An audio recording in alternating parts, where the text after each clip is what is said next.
जब देश में कफ सिरप बच्चों की जान लेने लगे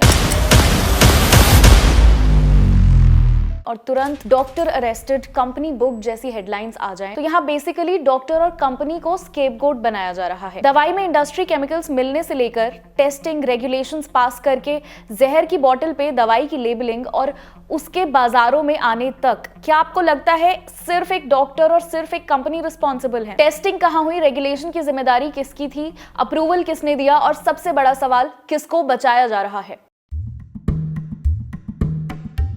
मध्य प्रदेश और राजस्थान में 21 बच्चों की मौत एक ही सिरप से जुड़ी है, कोल्ड्रिफ्ट। लैब रिपोर्ट्स में टॉक्सिक कंपाउंड्स मिले हैं, डाइथिलीन ग्लाइकॉल और इथाइलिन ग्लाइकॉल।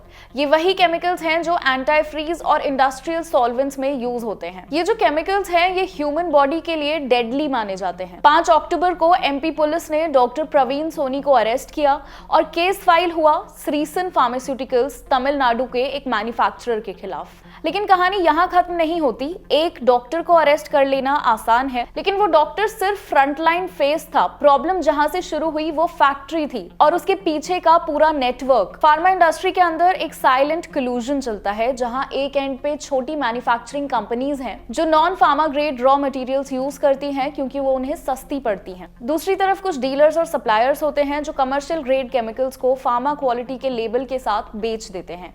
और तीसरी तरफ हैं लोकल डॉक्टर्स और डिस्ट्रीब्यूटर्स, जिन्हें कभी पता होता है और कभी पता नहीं होता कि जो सिर्फ वो प्रिस्क्राइब कर रहे हैं वो अंदर से जहर है। ये बेसिकली एक इंडस्ट्रियल मेडिकल रेगुलेटरी ट्रायंगल है जहां हर कोने में थोड़ा पैसा बचता है और उस बचे हुए पैसों की कीमत होती है बच्चों की जिंदगी।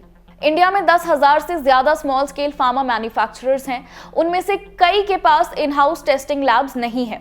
वो रिलाय करते हैं प्राइवेट टेस्टिंग लैब्स पर जो अक्सर कॉम्प्रोमाइज होती हैं। रेगुलेटरी इंस्पेक्शन का जो सिस्टम होता है वो इंडिया में अंडर स्टाफ्ड है।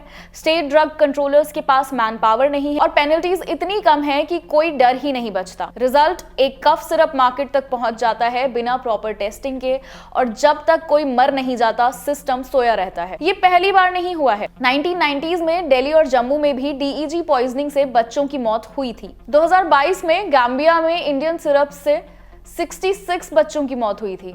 हर बार इंक्वायरी होती है, रिपोर्ट्स बनती हैं और कुछ महीनों बाद सब भूल जाते हैं। Same chemical, same pattern, same excuses. अब सवाल ये है कि जब हर 3-4 सालों में ऐसे केसेस रिपीट होते हैं तो क्या ये एक्सीडेंट है या ये एक ऑर्गेनाइज्ड नेग्लिजेंस है जहां प्रॉफिट और पेपरवर्क के बीच इंसानी जिंदगी का हिसाब ही नहीं रखा जाता? डॉक्टर सोनी अरेस्ट हुए, सही है, अकाउंटेबिलिटी होनी चाहिए, लेकिन असली जिम्मेदारी उन लोगों की है जो सिस्टम के लूप होल्स को बिजनेस मॉडल बना चुके हैं। इसलिए कोल्ड्रिफ्ट एक ब्रांड नहीं, एक सिम्पटम है उस बीमारी का जो हमारे रेगुलेटरी सिस्टम में घुस चुकी है। आज अरेस्ट एक डॉक्टर का हुआ है, कल कोई और कंपनी बंद होगी, लेकिन जब तक हम टेस्टिंग, रेगुलेशन और रॉ मटेरियल सप्लाई चेन को क्लेंज नहीं करते, ये जहर किसी और नाम से किसी और शहर में दोबारा बिकेगा और तब तक बच्चे मरते रहेंगे और हम हेडलाइंस बदलते रहेंगे।